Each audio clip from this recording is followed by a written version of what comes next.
Albert Einstein once said, everybody's a genius, but if you judge a fish by its ability to climb a tree, it will live its whole life believing that it is stupid.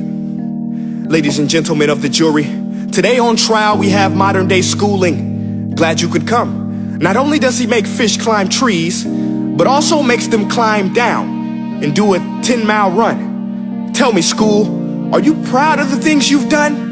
Turning millions of people into robots, do you find that fun? Do you realize how many kids relate to that fish swimming upstream in class, never finding their gifts, thinking they are stupid, believing they are useless? Well, the time has come, no more excuses. I call school to the stand and accuse him of killing creativity, individuality, and being intellectually abusive. He's an ancient institution that has outlived his usage. So, Your Honor, this concludes my opening statement, and if I may present the evidence of my case, I will prove it. Proceed. Exhibit A. Here's a modern day phone. Recognize it? Here's a phone from 150 years ago. Big difference, right? Stay with me. Here's a car from today, and here's a car from 150 years ago.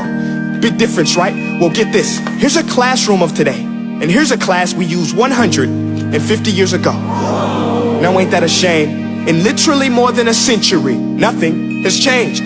Yet you claim to prepare students for the future? But with evidence like that, I must ask, do you prepare students for the future or the past? I did a background check on you and let the record show that you were made to train people to work in factories, which explains why you put students in straight rows, nice and neat, tell them sit still, raise your hand if you want to speak, give them a short break to eat, and for 8 hours a day tell them what to think.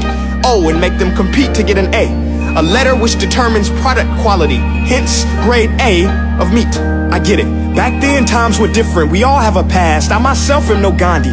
But today, we don't need to make robot zombies. The world has progressed. And now we need people who think creatively, innovatively, critically, independently, with the ability to connect. See, every scientist will tell you that no two brains are the same.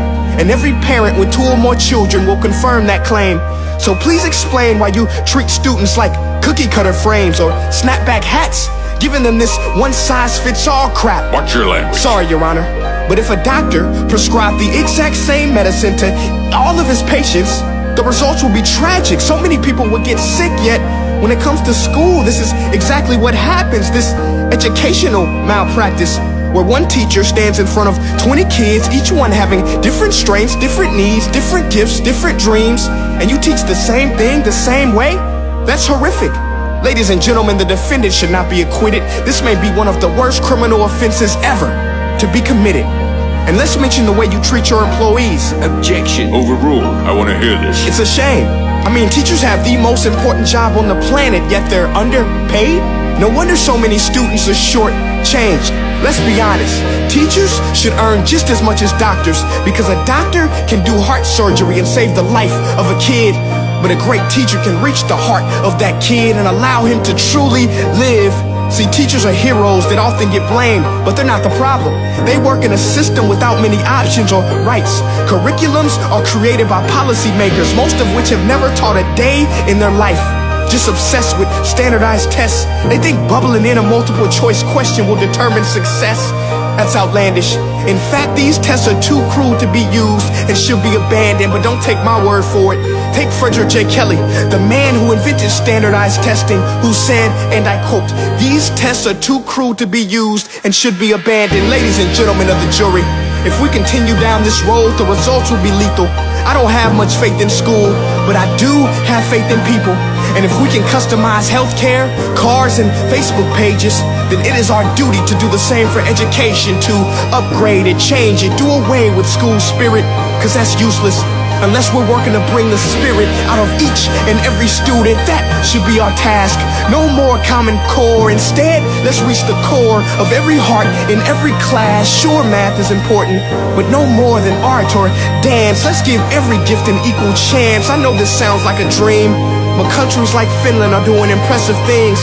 They have shorter school days, teachers make a decent wage, homework is non-existent, and they focus on collaboration instead of competition. But here's the kicker, boys and girls. Their educational system outperforms every other country in the world. Other places like Singapore are succeeding rapidly. Schools like Montessori, programs like Khan Academy. There is no single solution, but let's get moving.